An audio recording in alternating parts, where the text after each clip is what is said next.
Hey! I said I'd make another Deltarune theory video soon, and it has been months. Oops.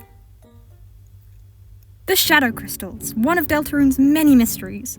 Until future chapters are released, which isn't too far away now, we can't 100% conclude what these actually are, what they do, and why they do it. I hope that my mini-theory, while it isn't perfect, can at least provide a new perspective on these unknowable little shards of glass, or whatever they are. In Card Kingdom, using the Shadow Crystal received from Jevil shows Chris toys strewn across the floor, clearly indicating that they see the abandoned classroom.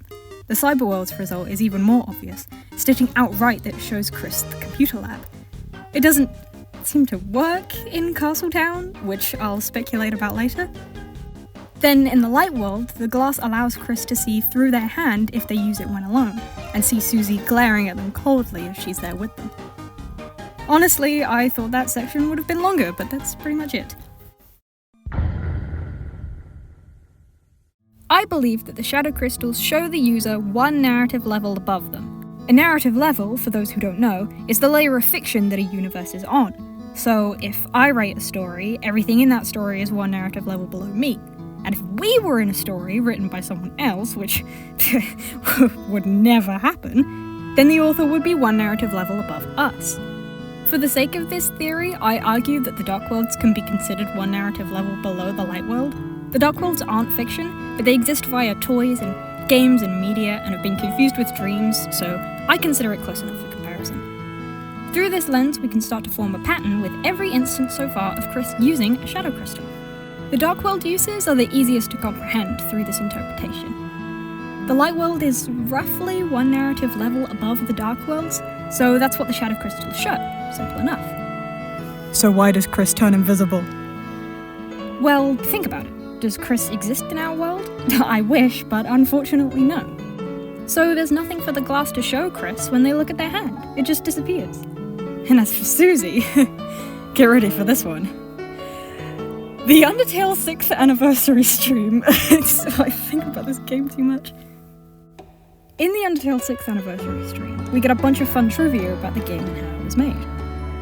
We're only concerned with one of these though, and my entire explanation as to why Chris disappears and Susie doesn't hangs on this. But you also see her eating chocolate. So the scene was actually inspired by a real bully in my life.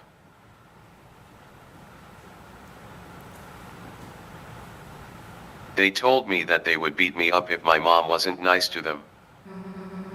Because they knew my mom. Part of Susie's character is real. That bully Toby had was a real person in our world on our narrative level, so that part is a part that remains when the glass is used. That's why Susie looks at Chris coldly. The mean part of her originates from a world above hers. Deltarune takes place in 50 million different worlds, and I'll find them all. I'll find all of Deltarune's secrets. I will!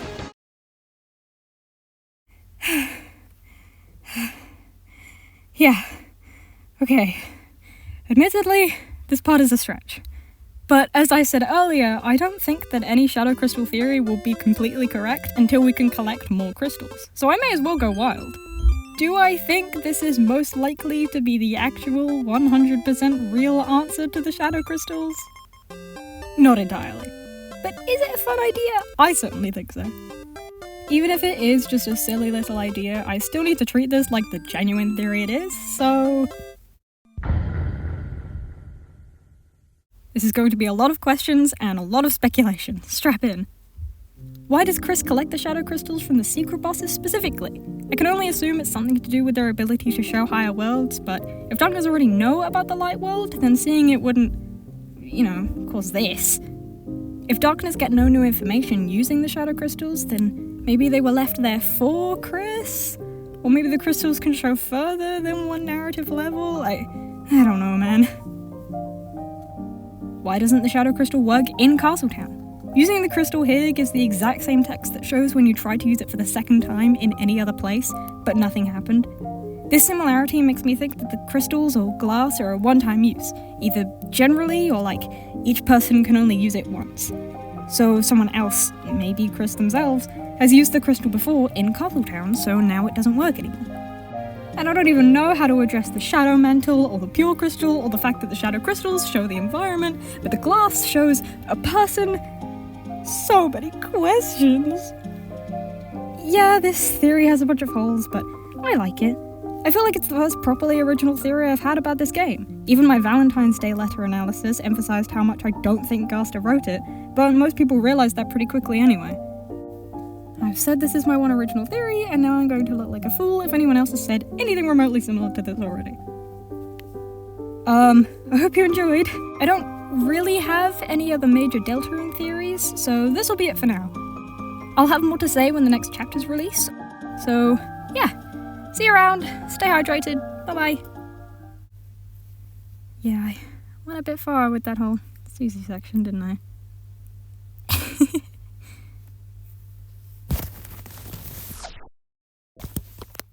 A narrative level, for those who don't know, is a layer of fiction that the universe is on. Oh, not the universe. Oh, it could be any. The Dark World uses are the easy. Come on. The Light World is roughly one narrative level above the Dark World. So there's nothing for the glass to show Chris when they look at their hand. It just disappears. This is gonna be the hardest part. Someone's outside. Part of Susie's character is real. That bully Toby had was a real person in our world on our narrative level. So that part is the part that... Come on, I used to do this all in like one go. It's my insane rambling. Part of Susie's character is real. That bully Toby had was a real person in our world on our narrative level. Come on. Deltarune takes place in 50 million different worlds, and I'll find them all. I'll find all of Deltarune's secrets. I will. That was fun. Even if it is more of a silly idea, I still need to treat this like a genuine... come on. I'll have more to say when the new chapters release, or if... Oh, come on. It's the last bit. I'll have more... Oh, come on. I'll have more to say when the next chapters release, or if any... Oh, come on. I'm right at the end.